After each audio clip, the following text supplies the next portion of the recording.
Autumn, your host, and welcome to another episode of Engaged in Chaos. Today I have with me a wonderful friend of mine and colleague. Her name is Brooklyn, owner of Zenith Event Productions. Today we're going to talk a little bit with her.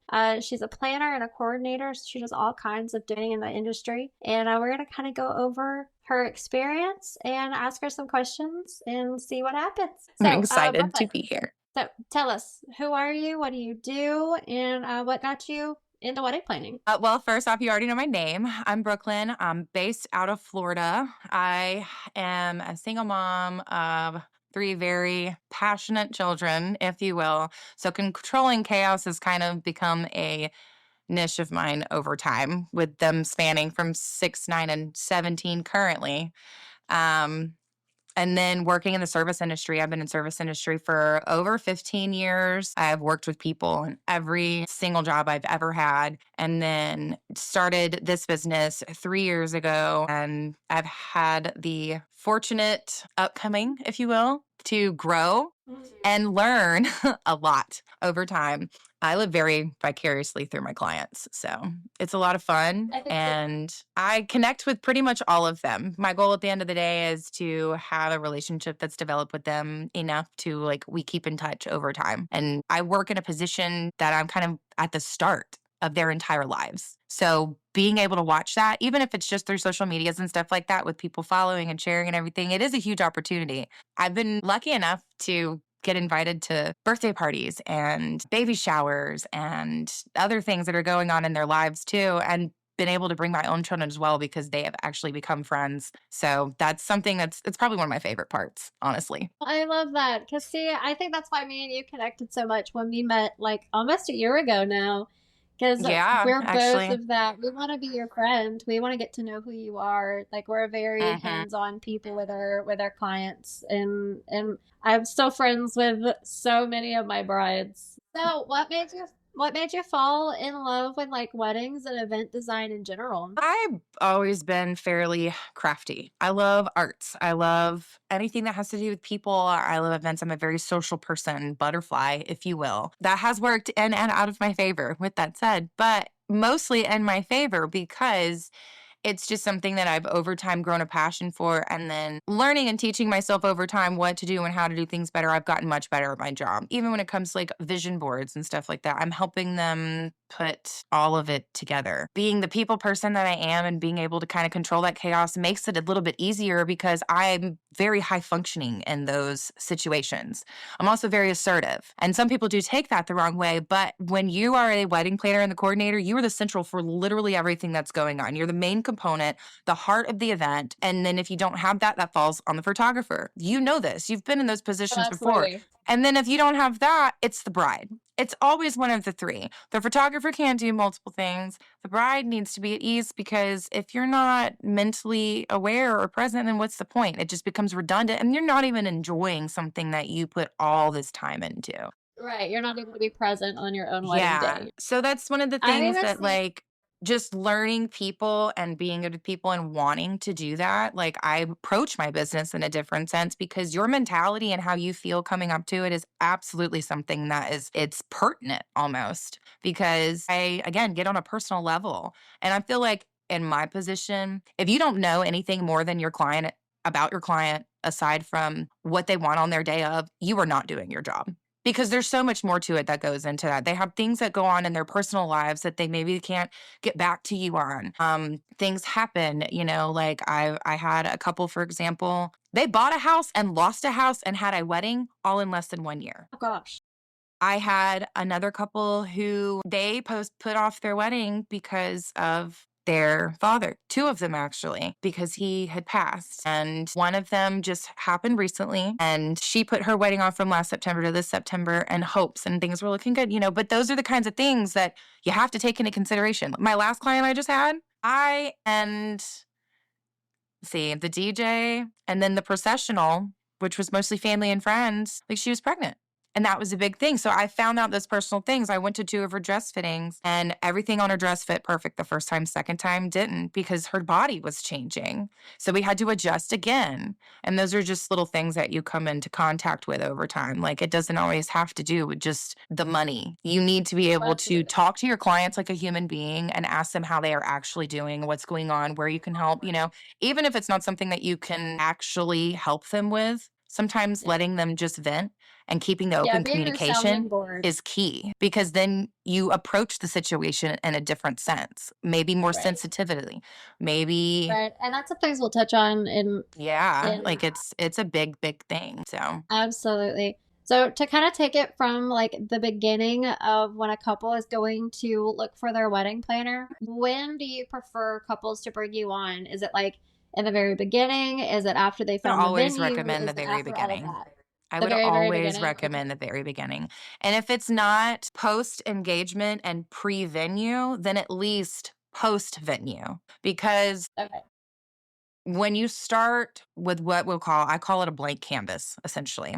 When you start with what is considered a blank canvas, then you have everything in front of you. You don't have to go on the search by yourself and then get completely disheartened and that's happened. I can't even tell you how many times. I'll get people halfway through in partial planning and they'll be like, it's just too much. I just can't do it. I can't believe these prices. I'm overwhelmed with work. I have so much of this and that's a lot of the reasons why, because then you're faulting yourself and you actually in turn put yourself behind. So say you could be 6 months in advance, but if you stop because something happens and then you wait and then you have to interview planners and then you're putting yourself back. So starting in the beginning would always be my recommendation. But when you're interviewing or you're talking to those people, you want to look within your budget, of course, but you also need to recognize that you're paying for what you get. And then on top of that, you need to be able to budget that into what you need and then know that that is a necessity. Planners in that sense, like that is kind of a necessity. And a lot of people don't think that because they want to take on that work of their own. And then in turn, it falls on people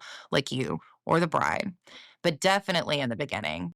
Yeah, they end up having like Aunt Susan or somebody coordinating for the day. Yes. I had a client, it's been a hot minute now, but she had left florals in charge of a family member. I think it was her aunt. And the aunt completely forgot. The aunt completely forgot. She had some other stuff going on. So I show up and it's like 12 o'clock. They're getting ready and like nothing's decorated. And she's literally like, hey, where's Aunt so and so? Like, where's the flowers? What's this? What's that? And the mom's like, I don't know. Let me call her. And they call her because she's not there yet. And they're thinking like she's on the way. They're gonna come set up. And no, she forgot. She completely and totally forgot. I About the literally whole rode. wedding? About the whole She was wedding? coming to the wedding. She forgot she was in charge. She forgot she had a job. She My forgot she goodness. had florals.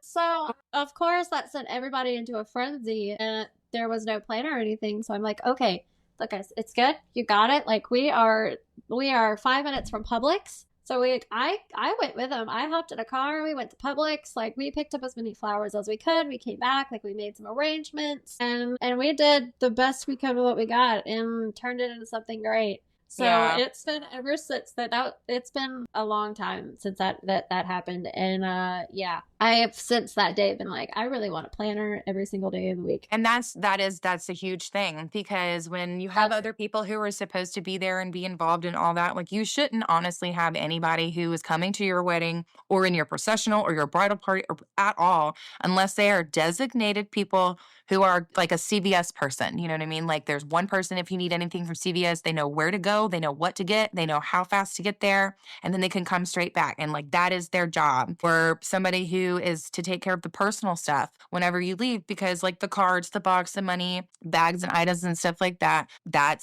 needs to be somebody else's. And then you have subsequent to that, you have all the other roles, like the bridesmaid who's responsible, or the maid of honor who's responsible for the bride, the best man for the groom, and so forth. But no, almost every single time anybody designates and they don't have professionals there that are running it, there's something that ends up being missed. There's something that ends up going wrong, or somebody gets mad and there's a fight because they don't agree. right. And I think sometimes too, family members, when it's like family helping the couple, they kind of there's not that sense of urgency since there's either not money No. taking place. There's not a contract. There's no real consequences if they fail, besides, there being a miserable wedding day. I think sometimes families slack off or like Yeah. don't take it quite as serious because like, oh, that's my sister, or oh, that's my so and so. Like they'll be okay even if I don't get it right. Exactly. They're very lax. Yes, for sure. So I'm kind of backtracking just a second. So I've always wondered this. I feel like I know the answer, but not enough. Not enough to be like confident in my answer. What's the difference between a wedding planner and a wedding coordinator? I have people ask me this all the time, and I'm like, I have my own opinion, but I want to get I'm your actually so glad professional that you opinion asked on it.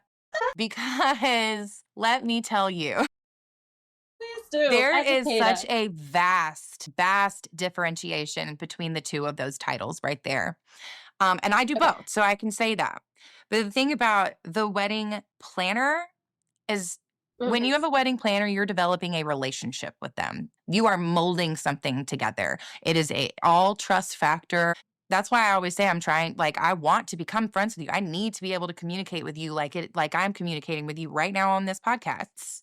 You have to be able to communicate and have that open communication and plan and build and do all of that together, because when you're doing that, you're getting very open honesty almost 100% of the time. Now, granted, when you're doing that, that's part of the interviewing process. You have to be able to talk to somebody who knows their answers, who knows what it is. If they're saying they're saying you're not connecting with them and you don't get a sense of calm, you're already in the wrong boat.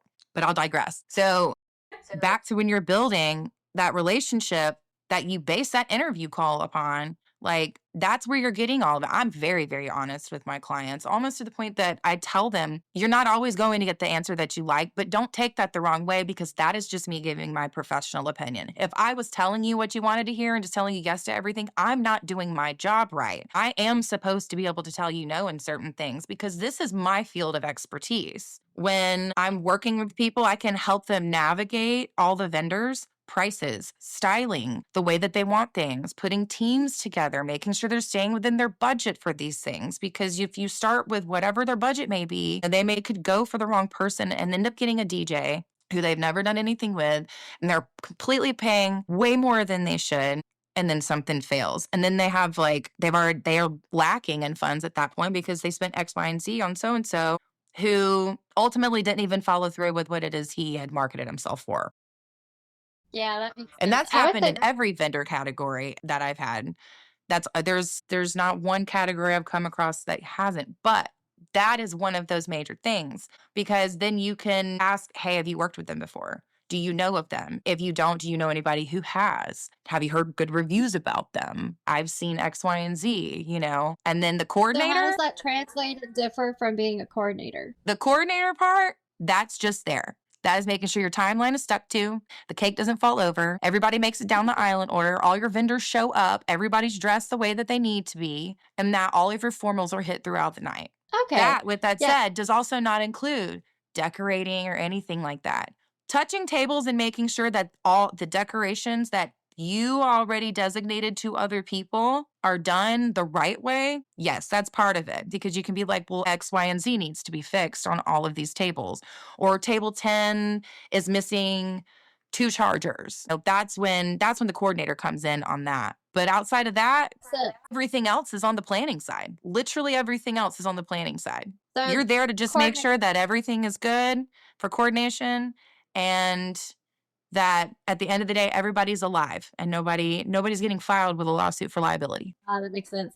Yeah. So it sounds like planner wise, like you're getting their budget, so they have to trust you when they're interviewing who they're gonna pick. Which me and Eddie just talked about that in our first episode of like the importance of trusting your vendors and interviewing when you're picking your Absolutely. photographer. I think outside of like your venue is normally 9 times out of 10 the first thing that people will book, and then it goes the wedding planner and your photographer, and then you go down the dress. Like you buy your dress and you keep moving forward. I think the trust aspect is so important. If you're using a planner and you're planning the wedding, you're a part of the design. You know their budget. Like they have to trust Yep. you implicitly so that you can take their money and do the right thing with it and make their dream come to life. and you're part of like having to be honest and not always tell them what they want to hear. Like you're in charge of, to me, the way I see it is like you're in charge of their money and making sure this like the wedding goes well. So like you want to recommend the right things. And I Yeah. think Pinterest is almost become a liability because people are seeing giant floral arrangements and these big extravagant weddings, and they can come to you and be like, okay, make this happen, but their budget, and you already know, is maybe half of what to make that happen. So you Oh, have to help absolutely. them.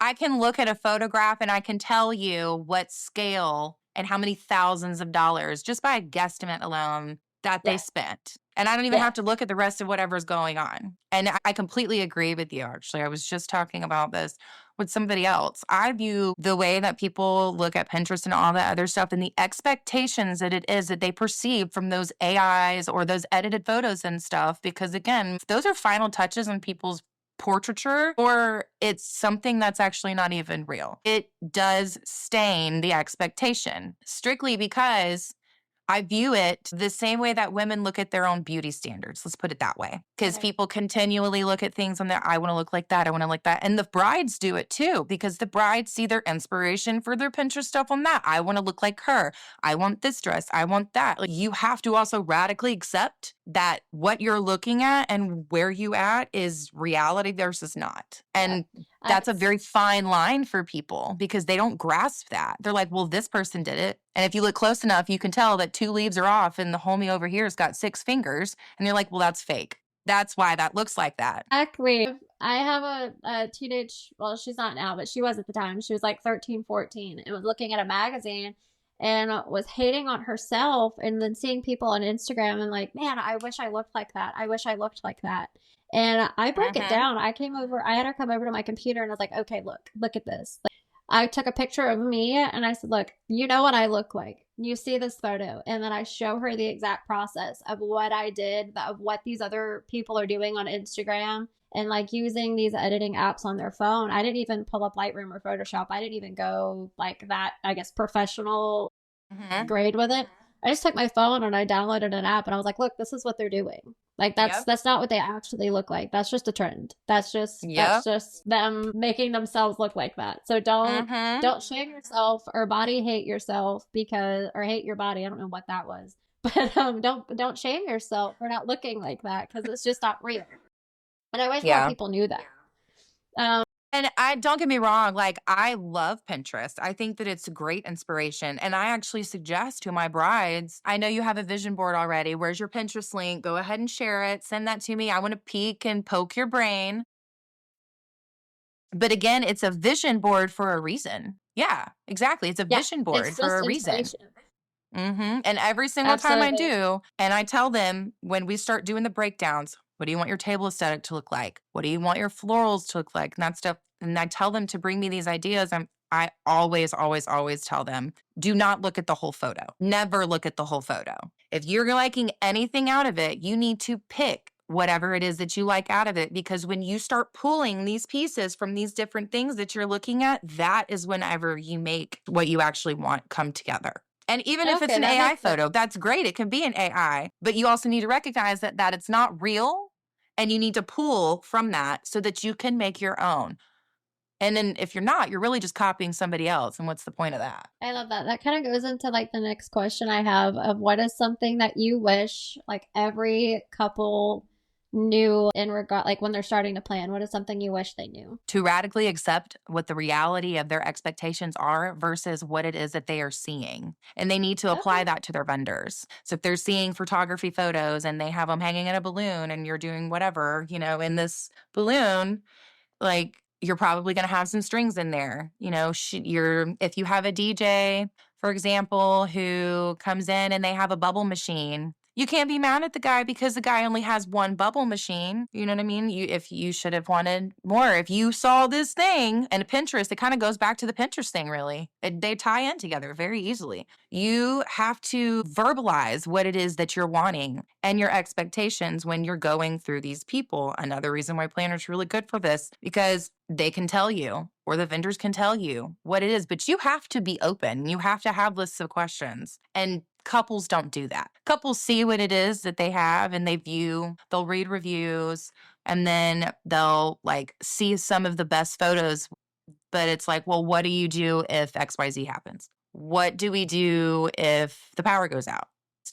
It correlates with literally everything. And the expectation of what it is that they're seeing in their mind is not what actually happens in reality. Because in reality, we're all running around like like chickens with our heads cut off. They don't see that stuff because that's our job. Yes. Yeah, like it's our job to handle the craziness of a wedding day and let Yeah, it appear to them as if everything's just perfect.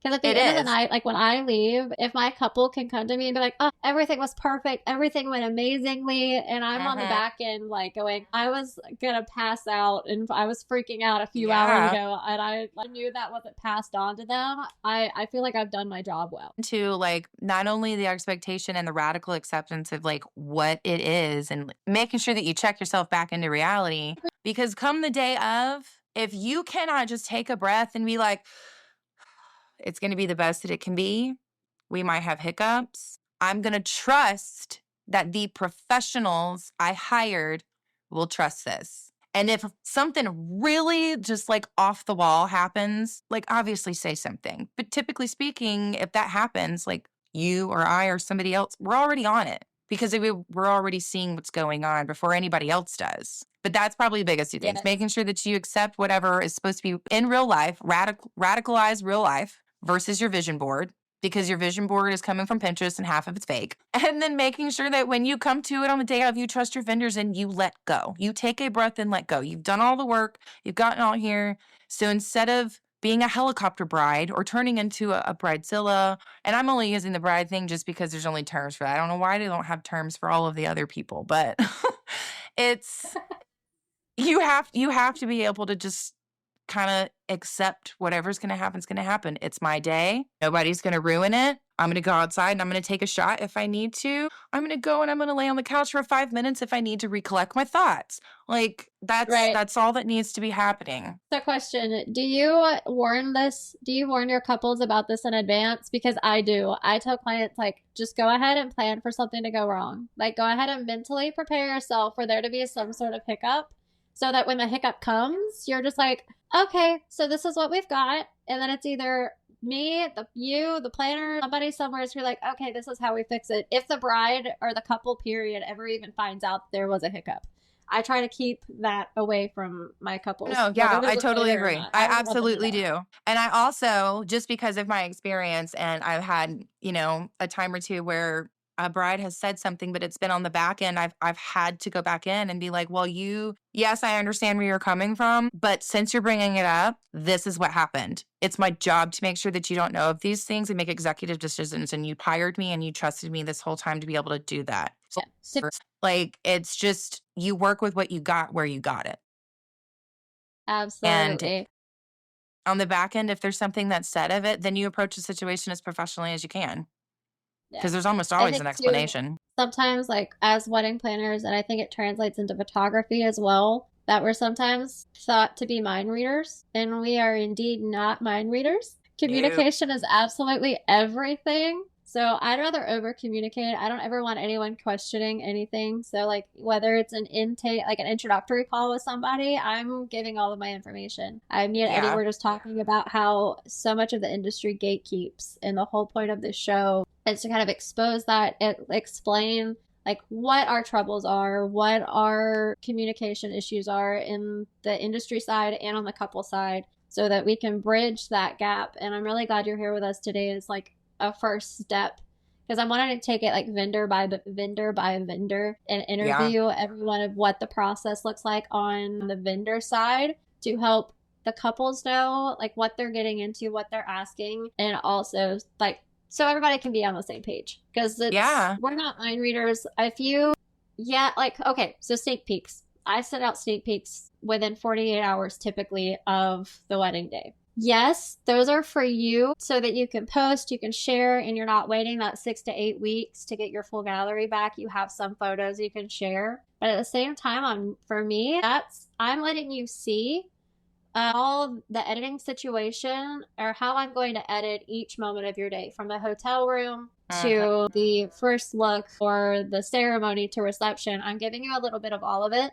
So if there's a tweak that needs to be made, I want you to tell me that tweak in the sneak peek part. Don't wait till I've Yeah. got the whole gallery completed and I send it to you and you're like, "Okay, so can you actually re-edit these? I don't like how it looks." It's like, all right, I'm happy to Yeah. do it. I'll do it. I want you to be happy. But that's But a like, lot it of would have been so back-ended work. cooler. It would have been It's a so lot much of cooler if back-ended you'd have work. told me 6 weeks ago when I sent you those sneak Yeah. peeks. Oh Yes, my I goodness. actually I very, very much agree with that because and I think a lot of it too is like I don't feel like vendors talk to their people like their people. So it kind of puts a wall almost in it that whenever they do come in contact with other ones, it's so formal that it's for me, it's almost uncomfortable sometimes. Like, cause I want to be able to talk to you like a person, like, yeah, I'm gonna have all the questions and everything for you too. But Like, if they're you not don't come to children, me they're with not puppies. questions, I'm gonna be concerned. Like, I want you to ask me questions. I'm gonna ask you everything it is. Like, you're gonna get all sorts of things from me. But you need to Like, be like paper, baby. But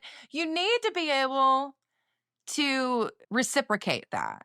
And they I think where that leads me to is clients don't in turn, especially after a contract signed and a deposit's paid because they are obligated at that point contractually. They don't want to hurt the vendor's feelings because they feel like if they're gonna say yes. anything to them or whatever, they end up like pissing them off, and then they're gonna like drop them or they'll end up having to replace them or whatever. Yeah, and you end up feeling really bad too, because it's like, I wanted it to be beneficial. Like, I wish you could have told me beforehand. I wish we could have had more Yeah, conversations before the wedding ever even happened to avoid yeah. those things. Back out are the ones who really care. Like, we're genuinely trying to find out, like, how did everything like, are you really happy with everything? Because we're not corporate industries. Our businesses are our Right. lives, are our babies.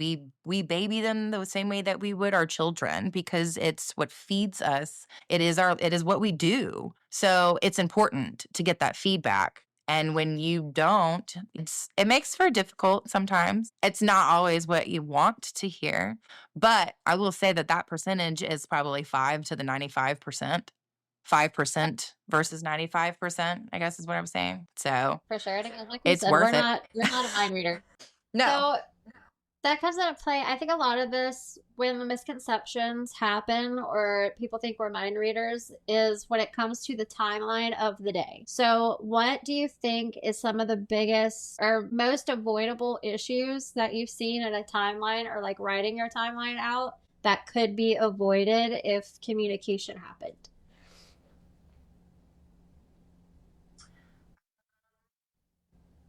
For the timeline specifically, I'd probably say making sure that say it again? Oh, I was like, I could tell you mine. Like, I think the photographer should definitely be included in your timeline building. Because like I got a timeline in the last year where I was given 30 minutes to do family photos, a bridal party set, where there were 8 people on each side, and the couple's photos in 30 minutes. And it's directly after ceremony. They gave themselves like 20 or 30 minutes for ceremony, and they wanted sunset pictures in sunset with like at that 30-minute mark. I'm like, there's no way this is happening. And I told everyone No. 2, 3 weeks in advance when I first got that rough draft. I was like, there's no way this is No. happening. No. No. I There's no way actually I can make this happen. I'm really good no. at my job and I'm not a That's miracle so not worker. even feasible. I don't even think Yeah, Flash exactly. could do that. Like, no, So we had ma'am. a pivot. No. Timelines are a big thing for me. I make them, and when I make them, I use General Mock and I adjust whatever I have on there to your ceremony time. Once I'm done with doing that, I send it to you. If you want to add in, change in, we can do whatever you want to do with the timeline. Absolutely whatever. But when I'm done with it, I send it to the photographer because the photographer always ends up having something different. After that, I actually send it to the DJ just to make sure that the DJ doesn't have anything on there that's on his end that either of us would have. Because sometimes there's something Oh, I different like that that. they talk about with the DJ too. But client first, photographer second, DJ last, and then client final. I always send it back to the client for a final review prior to rehearsal. And then any changes that are made on rehearsal day, I finalize in real time while we're there. I can currently do that now because of this amazing iPad that I'm talking to you on. But I do that in real time with them. Like I am in my documents editing as we go if anything needs to be changed so that when I am done with it and rehearsal's over, I can click save and then I download it and I send it to whoever I need to right then and there before I even leave rehearsal. That's Because awesome. everybody needs to have that. And I send it to every single vendor. It doesn't matter who you are. Even if you're only coming in for setup or you're dropping off florals at 9 o'clock you're still going to get an itinerary. The venue even gets an itinerary Yeah, if I that's have a awesome. direct rep contact. So, and I always make sure that there's times too. But I think Are you? I there's nothing like walking into a wedding day and like I have some sort of idea of what the day is gonna look like because I've been talking to the couple. But Mm-hmm. like we're getting ready for ceremony and I have like a DJ, I have catering asking me when dinner's gonna be, like when dinner's gonna be served. I have, the DJ going, what songs do they want? Like, where are they going? And that kind of goes back to the photographer becoming the planner. And I'm like, I wasn't really given a timeline myself. Like I know my timeline for photos, but I can like they didn't want me to work up a draft or anything. They said they had it handled and I No. can't force people to let me be involved in it outside of like this is what I need for your photos to come out the way that you want them to. That's kind of the extent that I can provide if they don't want me to work on their timeline for the entire day. Yeah. But And that's a big I thing. They crunch too much and they don't allow themselves to have breaks. And then when they think they can do it on their own, even if they don't have a coordinator, that almost always happens. And then who's it fall absolutely. on? You or the bride. Yeah. And again, it's your wedding day. Go enjoy yourself. If some extra allocated money keeps you present in your wedding day with your person and your guest and you get to have a good time, it's so worth Worth it. it. It's so worth it. It's Just for your so peace worth your it. ease of mind to where what you remember about your wedding day is how amazing it was, the emotions you had and the feelings you had and the fun you experienced with your friends instead of being like, oh well, dinner wasn't served on time or oh so and so was late or this happened. Like you don't have to worry about those things when you have a planner or even a coordinator for the day of, because coordinating the day of is like you're keeping everybody on time. So I tell everyone, even if you can't, I totally Yeah. understand if you can't have a planner and like you're doing things yourself, totally get it. But please at least try a coordinator Yeah. because I can get I carried think away another too. thing too with that too is part of the reason why and it's not like I'm trying to drive money through the walls. Like I am no billionaire. I am not trying to be a billionaire. I am trying to make a healthy living and provide for my children and just meet my own goals. But they want to cut that part out because they want to put those budgets elsewhere. And when you come in on the coordination stuff, like I do try to push them for at least partial because having a hand in it and taking that responsibility on from the client alleviates so much stress for not even the client, but But for for you, myself as being hired for them, but literally for every other vendor that they've hired in that entire circle, anyone who's involved. Because if you come in on the back end and you've got coordination, and it's all, I could have been the coordinator who came in on that wedding, that I would have had any answers whatsoever either because I didn't have a part in it. Because my that was job's my only to next. make sure that they show up at that Yeah, point, that was my next not make sure question. that the Is papers like are filled out. when you're coordinating, do you help them in advance to plan that timeline out, or a day of coordination like you're just showing up and doing what they're telling you or what you're given? If it's just coordination, I do still work with them on the timeline and everything. They'll get Okay. the same coordination, timeline services and whatnot, and rehearsal and all that they would with any of the other stuff. The only thing different between that is like you really truly don't have a hit. It is a matter of gathering their information for all their vendors in hopes that you get it all because you don't always get it all. And then making sure that like they show up. Outside of that, the responsibility for them or communication, like we're still not technically responsible for other vendors. Obviously, they are their own people. But as far as the responsibility and like having that hand and making sure that this was done right and making sure that they got what they did, that's not part of it. So if I show up to my coordination, like, and everybody's there, that's great. But if they didn't fill out their paperwork for the DJ, I don't have the answers for them because I'm not a mind reader. If they didn't fill out the stuff or talk with their photographer and they tried to put 30 minutes, an hour and a half worth of photos in 30 minutes, I really realistically would just have to tell them you need to pick what you want most in this 30 minutes if you want to stick with that. because it's Yeah. not happening. Yeah, I've had to stop family photos at one point, been like, hey, so I have in my notes that you guys specifically wanted sunset golden hour photos, but we're not even halfway through family photos right now. I'm accommodating as best as possible, but I just want to let you know, to achieve those, we need to go ahead and stop family photos right now. Go take your couples portraits for the next 10 minutes because sunset's in 5.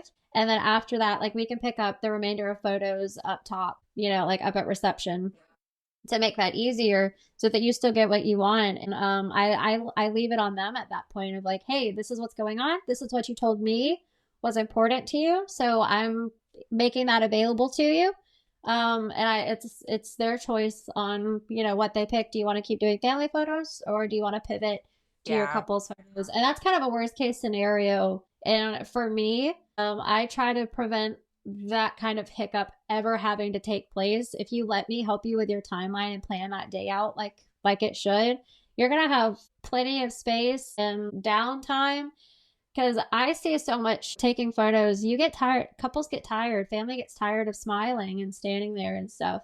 So if I can break it Hmm. up and do bridal party a little earlier in the day, like you're separate like bridal party photos, and knock some of those out. And if you're not doing a first look, that's totally okay. There's such a thing right now with people pushing first looks out on couples, and I think that's so wrong. My first thing is I'll ask you. I'm not a first look fan for couples. I'm a Really, first you're look not a fan? fan. I'm not a first look fan for couples. That is okay. Oh, tell me Actually, why. that's something that I've been thinking about this too. That is something that I would just nix entirely. First looks for couples, first touches are a different Oh, story. hot takes. Tell So, me. and specifically the reason why is because the guys typically don't get to see the women unless they're already in it or they're already married or something like that, and they don't tell the family.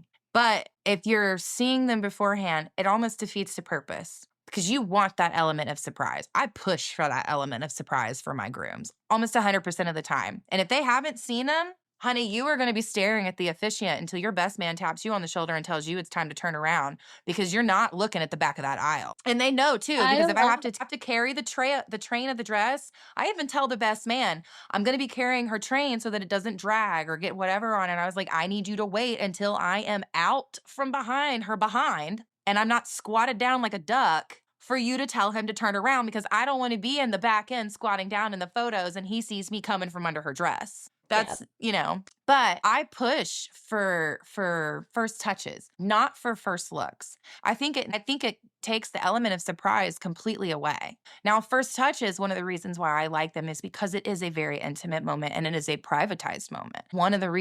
Another one of the reasons why it's my favorite is because men specifically, because women are talkers, most at least, generically speaking, men get nervous in situations like that. It's a very like inner cliche I am man thing. Whatever, be the man, but be a man who recognizes when he can also be gentle and soft too. And those are moments that it gives them the opportunity to do that. It See, also I helps so agree with alleviate this. nerves. Yeah, it also helps alleviate nerves because when they're saying something that is so intimate like that, like sometimes they cry, sometimes they shake, sometimes they stutter. That's something that they want to be on a small scale. I don't think there's ever been a first touch that I've seen I haven't cried, because I'm fortunate enough to be the vendor who gets to be there for that. I'm typically setting them up like, okay, here we go. Yeah, you're helping the photographers let up the entire ordeal. Yeah. But I just like that so much more because when they do their own vows too, like it is so intimate and it's so emotional, and it's one of the only times that the two of them will have by themselves outside of the 15 and 20 minutes that I make sure is in the timeline before their introductory to reception. Because that those two moments are Yes. all you get. Like those two, maybe three if you do something else, are the only opportunities that you get to be alone during the wedding day until prior to the end of it with the person that you're actually marrying. And See, people don't get that's that. kind of why I'm not for or against either one. Like, I can make both work. I want, whether it's a first look or a first touch or just first time seeing each other's down the aisle, I want it to be like authentic and organic to each person, to each couple, and what they Mhm. value. But I always still, I think you can never go wrong with a first touch for sure. because you can keep Yeah. that traditional aspect of things. And with us being down here in Florida, like in Pensacola and the Gulf Coast, I see a lot more people who are keeping things more traditionally set with that. And so they don't want to see each Yeah. other in advance. So to keep that, you can have them on each side of a door or back to back and read their vows and Mhm. everything like that. Still get an extra photo moment.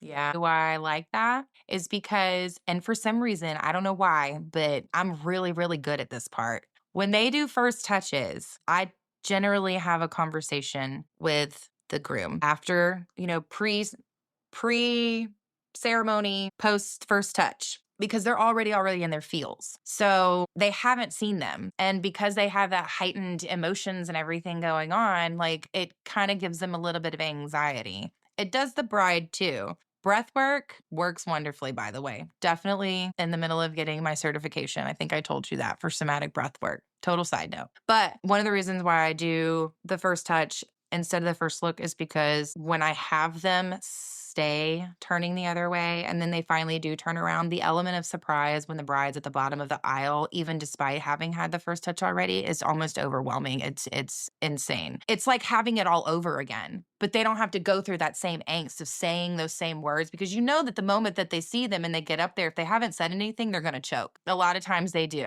So they've already gotten the words out of the way. Now they get to feel it. And that's what gets captured Absolutely. whenever you do the first touch versus the first look. Absolutely. I think one of the advantages though to doing an actual first look is that if you are an anxious person and like you don't want to Very have your true. vows in advance, like you can get that not out of the way, but you can have that moment so that you're not nervous in front of everybody. Mhm. And two, I know for how I was when me and Eddie got married, like we had our own little exchange privately because when I got out in the middle, ask anybody who was at my wedding. When I got out there in front of Eddie and like we wanted to exchange our words, I was just like, I forgot everything I wanted to say, but I love you more than life itself. I completely choked. I really, really did. I was like, I have no idea what I was gonna say, and it just all left my brain. I was holding his hand, and I'm like, I'm here. I'm marrying you. This is I love you. I forgot everything I was gonna say, so I'm glad I My said it goodness, I earlier. adore you so much. I wish I had met you prior to your getting married. I would have been at the wedding cracking up. Yeah, and so that happened. So yeah, I'm a fan of first looks for that reason, to see each other in advance and kind of get those nerves out. And that's how I explain it to my couples too. I'm like, you don't have to do a first look if you're a naturally anxious person or you want to say things to each other prior to being in front of however many people's at your wedding. You can do Yeah. that. You can also do a first touch if you want kind of like a mix in the middle. So I love that we're both kind of on the same page in that first Yeah. touch area. So you It's can get funny those too vows because out. there's been some grooms that I've had that are like, "Yeah, we're gonna do the first look, first look," and they're set. Like the couples are just set. They're doing the first look. I've had a good solid handful of grooms that have come to me and changed their mind prior and switched to first Really? look. And every single one of them broke down in tears when they saw their bride come down at the end of the aisle. And I was like, "Yes, I did it again." Yeah, and I don't think the general public understands how much we curate a wedding day. Like between the both of us, let alone Oh my have both God. of us, me and you, team up on a wedding day, girl. That day goes awesome. Just ask the clients that we worked with each other on. So I want to kind of swap gears just a little bit. We've talked most of this time about the bride and groom, the couple side of things. I want to swap a little bit to the vendor side. So what is what is your approach when you're working with other vendors? Are there any tips that you have for smoother collaboration on a wedding day with vendors, like whatever category of vendor that it is? I think honestly, a big thing is it's a lot of networking and communication. I feel like depending on the vendor too, that kind of touches on the person as well. Cause a lot of us are smaller scale. Like we're not corporations. We're actual people responding to these things. Communication is a big thing. And then actually having some transparency when it comes to the client. You need to be able to talk with them and be like, okay, well, I spoke with so and she's asking this. I'm not sure if she said the same thing to you or he said the same thing to you, but I just want to make sure that we're on the same page. If it's not something that you added into their package because they wanted to add it, please make sure that you address that. Let me know if you need anything, get back to them because that doesn't happen. And that needs to happen. And a lot of Yeah. times it causes conflicts because they're so set in their ways and they do this and that. And it's like, well, that's great, but you have to have some maneuverability. You have to have fluidity. And you also have to have synchronicity. Like dream work makes the team work. And if you cannot communicate and everybody work wonderfully together, you know what I mean? Because you have whatever's going on, or it's in your contract this, or they didn't pay for that, like we'll handle that on the back end because we're here Mm, right now. And this is right. what needs to happen right now. I'm very big on communication. That's why I send the timeline to every vendor, every Mm. single one, because on come on day of, there doesn't need to be any hiccups because everybody will have the same Yeah. exact document. And if anybody has questions, all you got to do is find the girl with the white hair. And not only that, it's that I think sometimes we forget we are really working as a team. It takes you as the planner, the coordinator, the photographer, catering, DJ. Like it takes the venue reps, it takes everybody to make that wedding day happen smooth, efficiently. So if we're not communicating with each other and we can't I want to use the word like be humble enough to be like because I Yeah. see it in art like photographers is like sometimes it's our way or the highway, and we can't be like that. Like we have to put the I am experience very couple. glad you brought that up actually, because photographer, I know you and I personally have talked about this before. You are never an issue, God, you're a godsend. But there have been other photographers who, and it doesn't even have to be a photographer. I've experienced it in every vendor genre, but they're stingy. And it's like, I don't understand why you're being our connectivity right here. That's free advertising, baby. That's marketing and everything. You're working as a But team stingy in what already. way? Why would you not want to be promoting these people? They're working with you, they're sharing your stuff. And that's just part of the communication thing for me. So you're talking about say after the wedding's over that like you're not getting galleries Oh, I'm back. Is that talking what about you mean? even prior. I try to connect with them on everything that they have. Because if they have something cool going on, or I like them, or they have something that they post and it's even about my client, like, yeah, I'm going to try and share it. It's sharing my client, it's sharing their work, it's expanding their network. It's free marketing for everybody. Okay, I Like, see what you and mean. a lot of people don't get that. It's not just communication for the client, it's communication for your business. And I think that's what a lot of people lack on that because they're just sitting there like, I want to do this, I want to share my own stuff or blah, blah, blah. Like, no, you're missing out on so much opportunity and you don't even know. I'll talk about what I thought you meant in regards to getting galleries back. The amount of like venues, planners, DJs, all of that that thank me up and down of like when I send galleries because I'll send my final gallery to everybody because again, like you said on other things, it's free networking, it's free advertising. If they post my photo on their page and they go, hey, to like this was the photographer or the venue shares it, like wait, why is I'm gonna look directly at my camera. Why is everybody not doing this? You should always be sending Yeah. everybody your gallery. It's free advertisement. You grow this way. The amount of clients that I have gotten from venue, like just the venue, not even planners, but the venue sharing the gallery on their page is is is remarkably high. Remarkably high. I did Yeah. the because fun fact, you Brooklyn are working with me on my second annual content day this year, but I had my first one last year, and I really wanted to work with this venue, and so we planned it. We got that, and because of it, because I did that content day, I got like 3 weddings from it because the venue shared the photos, and then I got Exactly. weddings. Like that's how you do it. That's my goal with this one too. Those things really do work. And on a regular wedding day, I got to go to the Pensacola Yacht Club and I sent it to them, and I can get another wedding from that. So I definitely Yeah. think sharing it with everybody is so Hmm. important. Forgive my rant. I couldn't help myself there. That's something we've No, talked about don't. by ourselves. It works the same end with like the communication with the relationship development with the clients because I've had that happen exactly what you were talking about right then too. But I've also had it on the clients end again where they're just talking about the people that they're working with. And then I've ended up getting other clients. One of my most recent weddings, actually, Ashley and Sarah, love the two of them. One of their guests is somebody else who I have a wedding for in December. And I actually got to meet her in person. I don't ever hardly get to meet my clients in person beforehand. 90% of them live out of town. So it was really cool to like put a name to face in person And I just want to say nine too, the months reason before. why we're not meeting people in person, like, because I experienced the same thing. We have to meet over video chat sometimes because we're in Pensacola and along this Gulf Coast, like I've said, and a lot of people come in from other parts of the country and have their destination wedding here. So we're Yeah. not always given the opportunity to meet them face to face because we do a lot of destination weddings. It's not us Yeah. going to them, but it's them coming to us. It's their destination, if that makes Mhm. sense. Yeah, it is. But yeah, for as far as vendors are concerned, I would say communication is a big thing. Like sharing is caring. And Absolutely. the economy is at a very high monetary price tag right now. So everything's expensive. Why would you not take that? And why would you not take the easy route? Tags and shares and everything that does more than for people than I think they really understand.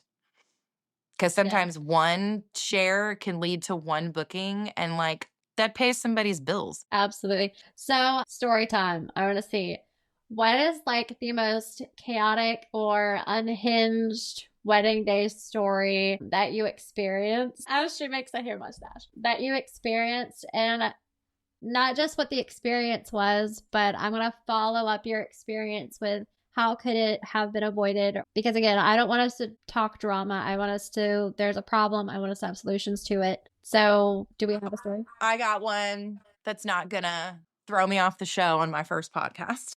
All right.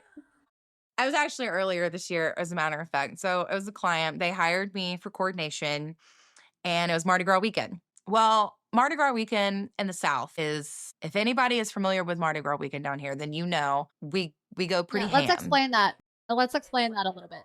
So when you're doing Mardi Gras, if you are west of Mississippi, it's a whole thing. It's like a whole month long. Otherwise, it's only a couple weeks and it varies unless you're in like the cruise and stuff for the Mardi Gras with all the parades. Well, it takes over the whole town. They had their wedding on the beach in a small venue on Mardi Gras weekend. They did it the day that the first parade was downtown, but they did it during a time that it was after the first parade. So the entire parking lot to their wedding was blocked off because that's where they put all the floats. The traffic got completely backed up because as soon as the parade was over, everybody started migrating from inland to the island because they were moving to the island for the parade that was supposed to be the next day. And to top that off, the vendors who I had already contacted and told them that, they needed to make sure they were going to be there early because of X, Y, and Z, they had left early, but they still got caught in all that stuff. So they ended up rolling in late, obviously.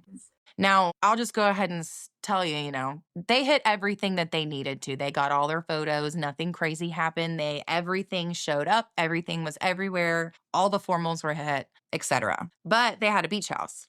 So, I'm already at the venue trying to do as much setup as I can. Again, I'm only a coordinator. Mm. She perceived me touching tables, which is the table touching for the details, making sure the details are like perfected, if you will, as helping with the decor. Not once, because I could not get to her thing without not being able to get, or her Airbnb without being able to get back twice. Did they have anybody bring anything to us? So when I get there finally to pick up these things, it's not like one box, it's literally everything. It's all her table settings. It's her entire set of decor. Things aren't even put together, they're still in packages. So we get back, but because of the traffic, they ended up finishing their photos and everything by the same time that I was done loading my car because I had Oh to bring no. the florals to them. And the floral vendor was running late because of the traffic. So we get back, by the time I leave, they're already leaving, and we show up to the venue at the same time. I get a ticket while my car's and hazard lights are on and my engine's running while I'm unloading all of this decor that they should have brought or had somebody deliver 3 hours prior or be there before I even showed up. They showed up at the same time that I did and then asked why everything wasn't done. Goodness Like gracious. literally the same exact time that I did, and was asking why everything wasn't done. And the thing about it was I was not hired for partial planning. That is partial planning. I, at that point, because of contractual agreements, could have walked out, but I didn't. I made the best of it and I did everything that I could, made sure that everything was good to go. And made their wedding happen. Now, was it Yeah. absolutely perfect? No, because it's Mardi Gras and the vendors are late and they were late. And like, I told her, I would be doing the table touches and everything. I even went back in my messages to make sure that I let her know to designate somebody to either drop off and or set up, because table touches included perfecting details.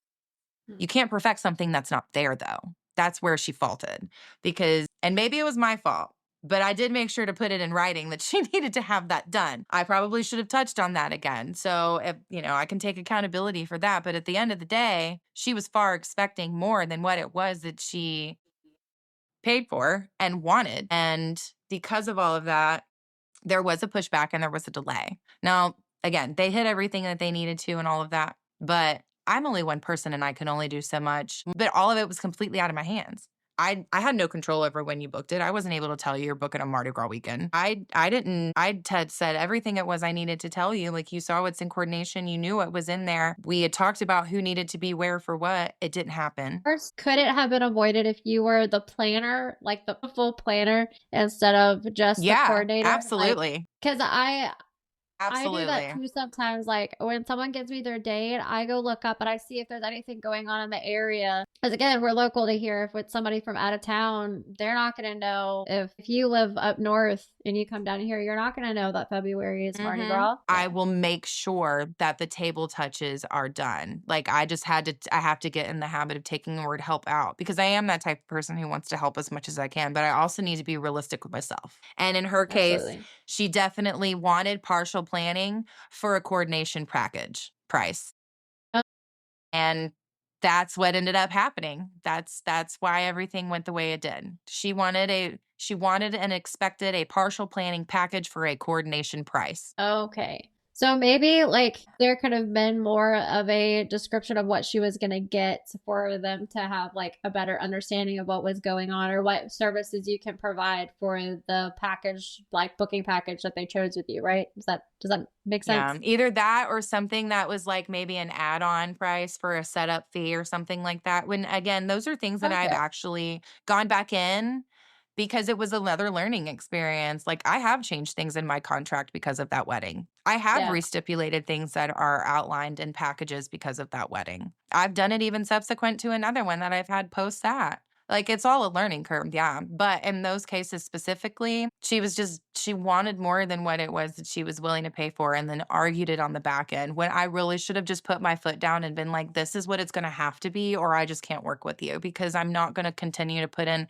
work that it is that you're not wanting to pay for, only to have those expectations that you're having falter because I can't even get basic communication or delivery on what it is that I actually physically need from you, because Yeah. I can't do anything with nothing. And Right. that's kind of Right. where I Right. was Right. stuck, because I was literally in a venue with nothing. So, That I totally understand that. So, swapping gears a little bit. Thank you for that story very, very much. So, what is a trend that you wish would go away? Hot takes here. I'll tell you mine. does it have to be go away, or does it have to be just change? Just go away entirely? I think the flower girls and ring bearers or something that should either change and or go away. Really? Why? Why do you think that? Why do you think? The only reason why I say that is because when you think flower girls, like, I am very open to whatever ideas my clients want to do. Like, I have a subtitle on my thing that says an unconventional company for a reason. Like, I want to do out of the box things. Okay. So flower grannies have been a thing. I think that's something that Flower they should, granny? like, flower granny. It's the cutest thing. Oh my God. And the old ladies love it. Like, they love it. That's adorable. Okay, so we're wanting to swap. We're wanting to swap flower girls. Yeah, the ring bearers, switching them to the older gentlemen sometimes. Or if they're younger, really just making sure that they're like little pimped out. Like, you want to they need some shades. Like, they're little boys. They need to feel cool to get down the aisle. Right. I just had a wedding like that in May. She had it set up. I don't know if it was just a groomsman or a friend or something, or if they were family. But they had like a little fanny pack of petals, and he was the flower guy. And so he came down with pedals and sunglasses, and they played like a fun song, and he just kind of threw them out because they were a super fun couple, like, period. So this was very on Yeah. point for them. And they kind of like threw the pedals everywhere. I loved it so much. Okay, I like Yeah. that very much. Personally, I'm ready for sparklers to die. I'm ready for the sparkler to. I, I'm Sparklers can so go. They're tired of being great. scared that my hair is gonna burn off. I mean, don't get me wrong, they're great. But that is the hardest 180 seconds out of the entire wedding from 7 o'clock to midnight. The hardest 180 seconds. And that's all you get. You get 2 shots, 2 runs, and 180 seconds if they're lit all at the same time. Right. And so here's my thing about sparklers. Because I do a ton of sparkler exits. I'm not judging anybody for sparkler exits. I'm just telling you, like, me as a vendor, it's not my favorite thing, and I'm sorry, but it's not my favorite thing because you have all of it. You just gotta think it out. You're giving people, if there's not alcohol at your wedding, okay, bet. But 9 times out of 10, there's alcohol at the wedding. So you are having people from, I don't know, 6:30, 7 o'clock to 10, 11 p.m. at this exit where they've been drinking this entire time, dancing, having a jolly good experience at this wedding. And then you want me to line everybody up outside and have me stand in the dark underneath them in the dark with my camera that is thousands of dollars? Like, I'll do it. I do it all the time, and you're never gonna hear a peep out of me. The photos look great. The photos look brilliant. But like, that's the only downfall about it is that sparkler photos do look amazing. But they are I'm telling you, like, I get it. Like, my hair's almost been burnt off so many times. I had the mom accidentally, like, because they don't realize it. Like, say the couple starts walking down, I'm in the middle of the aisle. Me, the videographer's next to me. I have 9 times out of 10, it's Eddie behind me, like getting a phone video. And we're all three backing up down this aisle while the couple walks down. I have a whole spiel with everyone now that I go out and when we're coordinating and getting everything set up. I'm like, all right, everybody. Oh, key things to make this work well. Please don't hold them straight out or straight. Oh, bless it. Please don't hold things straight out or straight up. I need you to hold them like out, like I need you to hold them at an angle like this, please. And remember, we do have equipment and we do have stuff. Do what now? I said I use the example of a sword ceremony. That's what I use, like verbally. I'll tell them it's just like a sword ceremony. Hold them at an angle and hold them up.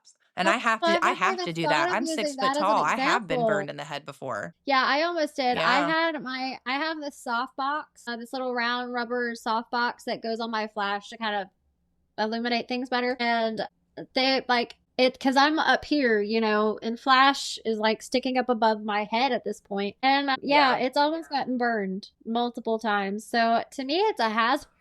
Sometimes. Yeah, it can be. That's why a lot of venues don't allow it. Yeah, they don't. There's a lot of places, especially here locally now, that don't allow any kind of real exposed flame. And for those venues, I don't know what your current favorite alternate is, but mine are the rice paper confetti because it's biodegradable, and so like you can order that and get them in different colors. I personally think the white one, the white rice paper confetti is like shows up best on camera. But you give everybody a handful of those or put them in like one of those little paper cone things and hand them out. And then as the couple walks past, everybody just throws them up in the air, and you can just water hose it down, and they degrade, or you can just leave them in the yard, and the next time it rains, it just goes away. My favorite alternative to that, because I do really like that, it beats the typical rice too, because the other rice just explodes.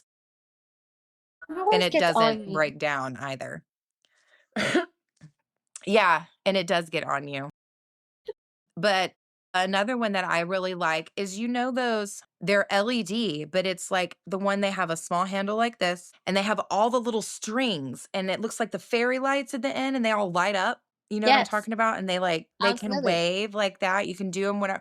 Those are probably some of my favorites, the multicolored ones like that, because that whimsically LED, like multicolored effect in the dark is the coolest thing whenever you don't have sparklers and stuff like that. And it like illuminates the back of the photos. The ones that I've seen that they have those specifically or any kind of LED, they always just turn out really cool. You just have to have a very, very black background in the back. Yes. And see, though, on the photographer side of things, I need an off-camera flash to make those lights work, because otherwise, if I just have my on-camera flash going, then I don't get to see any of those lights. Does that make sense? Yeah. Because all I see is them Yeah. holding the like little strings hanging out. Like I don't actually get to see Yeah. most of those lights. So I'd have to have my on-camera flash. It's a little bit more of a setup, I think, on the photographer side. But if I know well enough in advance, it can plan for those little things, then like I've got you 100%. I think that just goes right back to See, and those are things communication. that I have on my timeline when it comes down to the end of it. Like it specifies if there's supposed to be an exit and if there is, what kind. 100%.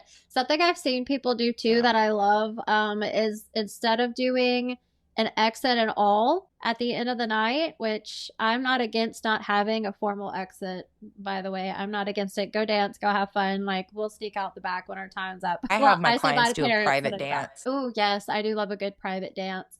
But anyway, what I was saying is that you can swap from doing like a big grand exit and do a big grand ceremony exit. I had a couple that got married out on the beach a couple months ago, and they did have a bubble exit. So they had everybody with bubble guns, and I talked to the planner in advance because we were able to communicate with each other.